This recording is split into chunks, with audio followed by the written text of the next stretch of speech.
नमस्कार, मैं हूं अमित और आप देख रहे हैं हरियाणा का रिपोर्टर। पेश हैं आज की खबरें। सुप्रीम कोर्ट में याचिका खारिज होने के बाद प्रदेश भर के 816 ड्राइंग टीचरों को निकालने की प्रक्रिया शुरू हो गई है।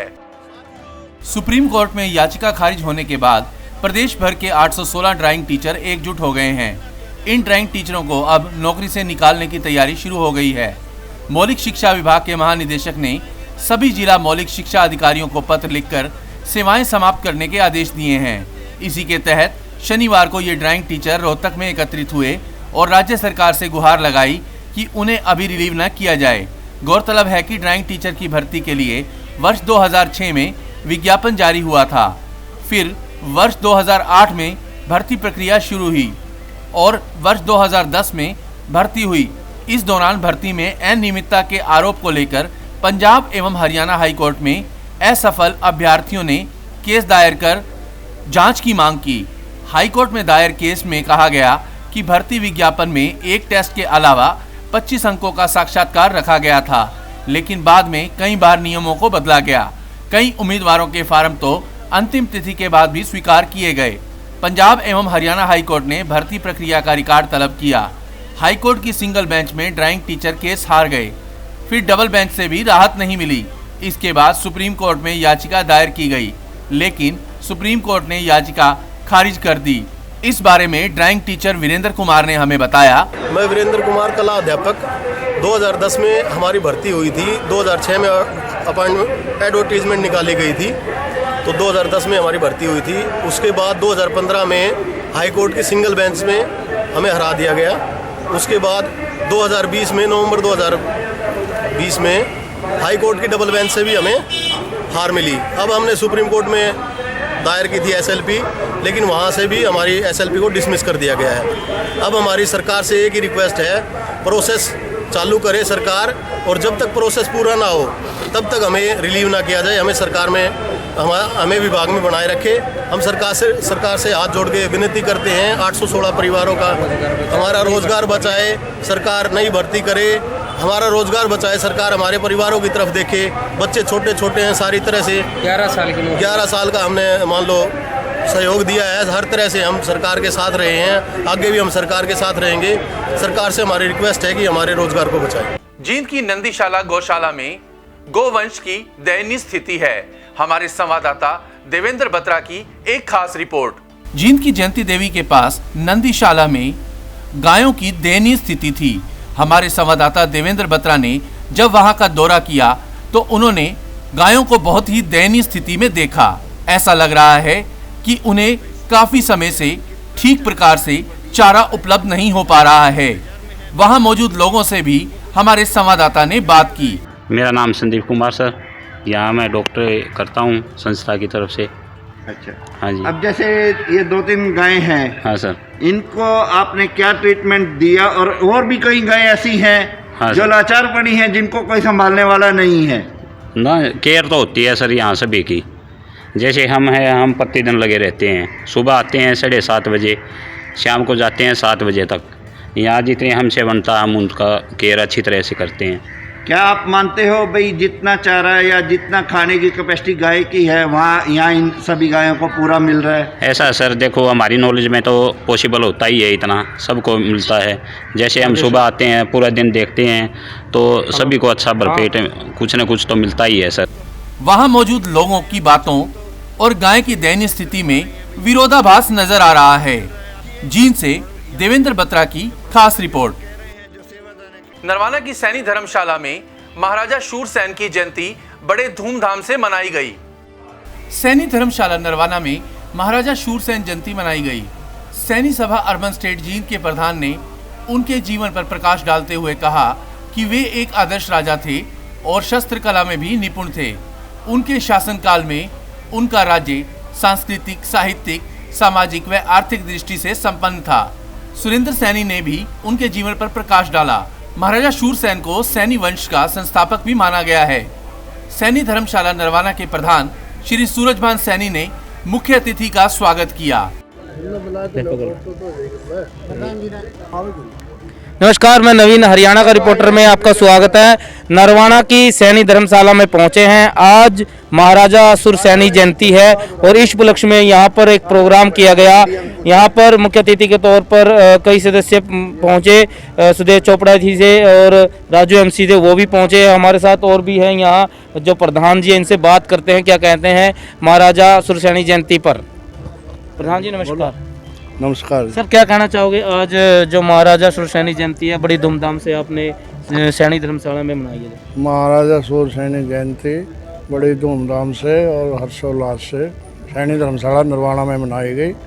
और महाराजा सुरसैनी एक अच्छे शासक थे, पराक्रमी थे, यशस्वी थे और वो उनके मतलब शासनकाल में मतलब जो भी हर समाज का आर्थिक दृष्टि से संपन्न थे। महाराजा सुरसैनी को सैनी वंश का संस्थापक भी माना गया है। हमें ऐसे महापुरुषों के जीवन से कुछ सीखने के लिए, उनके आदर्शों को अपनाने के लिए हैं, मतलब के उनके उस आदर्शों को अपनाना चाहिए ताकि समाज में आपसी मेलजोल, भाईचारा, सद्भावना और एकता बनी रहे। ठीक है, धन्यवाद। हाँ जी प्रधान, क्या कहना चाहोगे? सर देखो, महाराजा सुरसैनी की जयंती आज नरवाना धर्मशाला में बड़ी धूमधाम से मनाई गई। इससे हर समाज ऐसा है, ये जो युग पुरुष होते हैं किसी एक जाति विशेष के नहीं होते, ये पूरे युग के होते हैं, पूरे समाज सभी समाजों के होते हैं। इन्होंने समाज में सभी बुराइयों को मिटाने के लिए काम किया और सभी धर्मों में, सभी जातियों में मतलब कि ऐसा वातावरण पैदा किया कि सभी मेलजोल के साथ रहे। और आगे भी इनके चिन्हों पर चलते हुए हम सबकी यही जिम्मेदारी बनती है कि हम सभी एक साथ मिलकर रहें, किसी प्रकार का कोई विरोधाभास ना हो, समाज तभी तरक्की कर पाता है। और अनेक कुरीतियों का विरोध करते हुए उन्होंने अच्छे कीर्तिमान स्थापित किए इसमें। ओलंपिक विजेता व बीजेपी नेता योगेश्वर दत्त ने शनिवार को बीजेपी के उपवास में भाग लिया। ओलंपिक पदक विजेता व भाजपा नेता योगेश्वर दत्त ने शनिवार को रोहतक में पार्टी के उपवास कार्यक्रम में शिरकत की। वे दोपहर बाद मेडिकल मोड़ के नजदीक पार्क में पहुंचे और SYL नहर का पानी दिए जाने की पंजाब सरकार से मांग की। उन्होंने कहा कि हरियाणा को उसके हक का पानी मिलना ही चाहिए। गौरतलब है कि योगेश्वर दत्त ने बड़ौदा विधानसभा उपचुनाव में भाजपा के टिकट पर चुनाव लड़ा था, लेकिन उन्हें हार का सामना करना पड़ा। देखिए, आज SYL के ऊपर ये अनशन था, उपवास था और यही है कि भाई हमारे हक का पानी, हरियाणा के जो हक का पानी है जो इतने सालों से नहीं मिला, वो पानी मिलना चाहिए। और हमारी ये मांग है कि हरियाणा को हरियाणा के हक का पानी मिलना चाहिए। और कैप्टन अमरिंदर जो आगे मुख्यमंत्री है, उनको भी यही बात बोली है कि भाई जो हमारा हक है वो हमारा हक हमें दीजिए। बीजेपी इस वक्त उपवास कर रही है जिस वक्त जो है आंदोलनरत किसान है। देखिए, ये करे कि किसान नहीं है। किसने बोला किसान नहीं? बीजेपी के लोग कह रहे हैं। देखिए, वो उसमें कांग्रेस भी है, कम्युनिस्ट भी है, सभी हैं। ये उसको हाईजैक तो कर लिए, इस बात का आपको ही पता है उसमें। और आप कहीं भी देखिए, ये विपक्षी दल उन किसानों का फायदा उठा रहे हैं। किसानों के कंधे पे बंदूक रखे वो चला रहे हैं, किसानों को भ्रमित किया गया। तो अभी यहाँ उपवास पे बैठे थे, कुछ विरोधी जो है नारे भी लगा रहे थे। अरे 5-7 जगह हो गए कांग्रेसी और कौन होंगे। शनिवार को बीजेपी के उपवास के दौरान शहीद भगत सिंह युवा ब्रिगेड के सदस्यों ने इसका विरोध किया और वहां जाकर नारेबाजी की। शहीद भगत सिंह युवा ब्रिगेड के सदस्यों ने शनिवार शाम को रोहतक में बीजेपी के उपवास कार्यक्रम के बाहर नारेबाजी की। इन सदस्यों ने बीजेपी सरकार पर किसानों की अनदेखी करने का आरोप लगाया। दरअसल बीजेपी की ओर से मेडिकल मोड़ के नजदीक SYL नहर के मुद्दे पर उपवास का कार्यक्रम रखा गया था, लेकिन समापन से करीब 1 घंटा पहले वहां युवाओं का एक दल पहुंचा और बाहर दूर से ही नारेबाजी करनी शुरू कर दी। वहां मौजूद पुलिस ने युवाओं को रोका। विरोध करने वाले युवा राहुल दादू ने हमें बताया, ये उस तार को बचाने के लिए, अपने लोगों को जगाने के लिए हम इन लोगों का विरोध कर रहे हैं।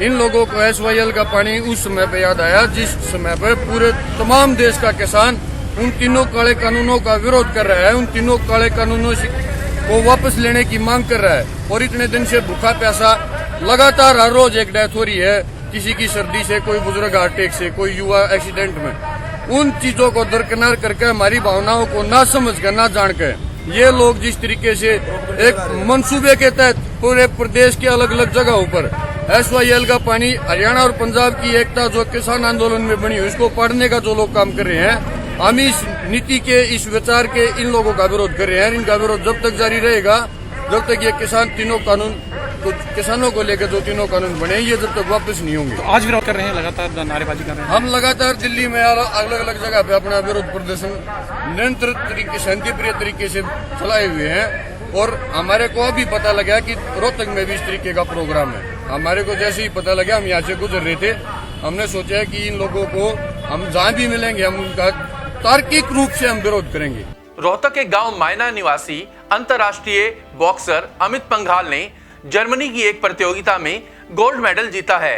इस अवसर पर उनके घर मायना में बधाई देने वालों का तांता लगा हुआ है। कोविड-19 की वजह से लॉकडाउन में फंसकर मायूस हुए अमित पंघाल ने जर्मनी में गोल्ड मेडल जीतकर देश का सिर फख्र से ऊंचा किया है। अमित पंघाल के इतिहास रचने के बाद उनके गांव में खुशी का माहौल है और परिजन लड्डू बांटकर खुशी का इजहार कर रहे हैं। अमित पंघाल के माता पिता का कहना है कि लॉकडाउन में प्रॉपर तरीके से अमित प्रैक्टिस भी नहीं कर पाए थे, लेकिन गोल्ड मेडल जीतकर उम्मीद जग गई है कि पहली बार ओलंपिक्स में भारत का गोल्ड आएगा। अमित पंघाल ने जर्मनी में 52 किलोग्राम भार वर्ग में गोल्ड मेडल जीता है। घर में तो खुशियाँ भरा माहौल है। बेटे ने मेडल जीता है, इसके लिए बहुत चाहने वाले और गांव में पूरे में अच्छा माहौल है, खुशी का माहौल है। बधाई देने वाले आ रहे हैं? हाँ जी, बधाई देने वाले आ रहे हैं। बहुत सुबह से तांता लगा हुआ, कोई फ़ोन पर, कोई वैसे आकर बधाइयाँ दे रहे हैं और सब बोल रहे हैं कि ओलंपिक के लिए तैयारी जोरों पे है। तो अब क्या उम्मीद है बेटे से? अब बेटे से जी ओलंपिक में उम्मीद है कि ओलंपिक में गोल्ड मेडल आए, जो अपने देश का नाम करे। और आज तक बॉक्सिंग में कोई गोल्ड मेडल आया भी नहीं है। उम्मीद है कि आने वाले ओलंपिक में टोक्यो में अच्छा प्रदर्शन करेगा और देश के लिए मेडल लेके आएगा। तो जिस तरह से लॉकडाउन था उसमें कुछ मायूस भी हुआ कि आगे क्या रहेगा खेल? हाँ, महसूस तो होता ही है कि भाई जो है ना, एक साल खेल आगे चला गया है और उस टाइम पर जो है यहाँ गांव में इतनी प्रैक्टिस भी नहीं हो पाई जितनी वो मतलब चाहते थे। लेकिन फिर भी उनके कोच अनिल धनखड़ जी ने काफ़ी कोशिश की है कि उनकी लय बनी रहे बॉक्सिंग की और अपना खेल अच्छा चलता रहे उसका। तो विश्व कप में जाने से पहले क्या उम्मीद थी? बस उन्होंने जो है ना वो 1-1.5 महीना ये इटली में ट्रेनिंग ली है उससे पहले, और पूरी टीम गई हुई थी उनके साथ, अमित भी गया हुआ था। तो उन्होंने बातें होती रहती थी, तो उन्होंने कहा कि अच्छा प्रदर्शन करूँगा मैं पापा जी, आप चिंता मत करो। और उन्होंने ये करके भी दिखाया है, देश के लिए गोल्ड लेके आए हैं। बातचीत हुई है? हाँ, बातचीत हुई है, शायद आज रात को देश में पहुंच जाएंगे।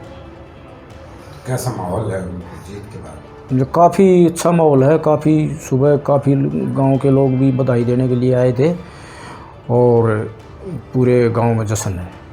आज रोहतक में पर्यटन निगम के MD RS वर्मा ने तिलियार लेक का दौरा किया। रोहतक में पर्यटन निगम के MD RS वर्मा ने तिलियार पर्यटन केंद्र का दौरा किया। उन्होंने कहा कि कोरोना महामारी के बाद हरियाणा टूरिज्म का कायाकल्प होगा। उन्होंने कहा कि हरियाणा टूरिज्म नए साल पर ग्राहकों को विशेष सुविधाएं और अच्छे पैकेज देगा। इस बारे में बात करते हुए RS वर्मा ने हमारी टीम को बताया, ये भरसक प्रयास किया जा रहा है कि कोरोना से उबर करके हमारी जो टूरिज्म इंडस्ट्री है, हमारे जो कम्प्लेक्सेस हैं और पर्यटन की जो फ्रिक्वेंसी में जो गिरावट आई उसको हम पहले की तरह बढ़ावा दें। तो इनमें हमारे वेरियस जो कम्प्लेक्सेस है इनका हम रेनोवेशन करना, इनमें मेन्यू की तब्दीली और इसके साथ साथ इसमें जो एलाइड एक्टिविटीज़ हो सकती हैं वो चलाने का प्रयास किया जा रहा है। इसके साथ साथ क्योंकि अब कोविड चल रहा है, हमारा अभी 25 दिसंबर जो क्रिसमस भी होती है, हमारे भूतपूर्व प्रधानमंत्री जी का, अटल बिहारी वाजपेयी जी का जन्मदिन भी है और आगे नवा साल आ रहा है। तो न्यू ईयर पर हमें स्पेशल स्कीमें चला करके विशेष रिबेट दे करके, चाहे वो हमारा रूम्स में रुकने का है या हमारे वहाँ व्यंजन का स्वाद लेने के लिए नए नव वर्ष पर लोग जो विजिट करेंगे उनको विशेष छूट दी जाएगी। इनके सभी के अख्तियारात हमारे जो डीडीओ इंचार्जेस जो है कम्प्लेक्सेस के उनको हिदायत कर दी गई। अच्छा, कुरुक्षेत्र क्योंकि धार्मिक काफ़ी महत्वपूर्ण है, तो उसके लिए कोई अलग से योजना है? हाँ, कुरुक्षेत्र के लिए हमारा बहुत ही ऐतिहासिक और धार्मिक नगरी है। वहाँ हमारा टूरिज़्म डिपार्टमेंट कृष्णा सर्किट योजना के तहत जो पहले प्रोजेक्ट चल रहे हैं उनके अतिरिक्त ज्योतिषर में विराट स्वरूप कृष्ण विराट स्वरूप हमारा एक प्रोजेक्ट चल रहा है। बहुत अच्छा बड़ा प्रोजेक्ट है। इसके साथ साथ आदि बद्री को भी डेवलप करने के लिए ये टूरिज़्म डिपार्टमेंट कार्यरत है। अच्छा, दिल्ली का नज़दीक होने के कारण क्या परंपरागत व्यंजन और परंपरागत चीज़ों का प्रदर्शन आपके स्पॉट पे हो सकता है जिससे टूरिज्म बढ़े? ये बिल्कुल समय समय पर हमारे जितने अधिकारी हैं इनको दिशा निर्देश दिए गए हैं कि हमारे जो ट्रेडिशनल फूड है इसके वो भी करें और इसके साथ साथ हमारे नए जितने भी मेनू हैं व्यंजन हैं उनका प्रदर्शनी भी लगाएं और इसमें अपनी आधुनिकता के ऊपर आएं। तो हरियाणा के रिपोर्टर में आज के लिए बस इतना ही। लेटेस्ट अपडेट्स के लिए आप हमारा YouTube चैनल हरियाणा का रिपोर्टर व Facebook पेज हरियाणा के रिपोर्टर को लाइक, शेयर व सब्सक्राइब अवश्य करें। धन्यवाद।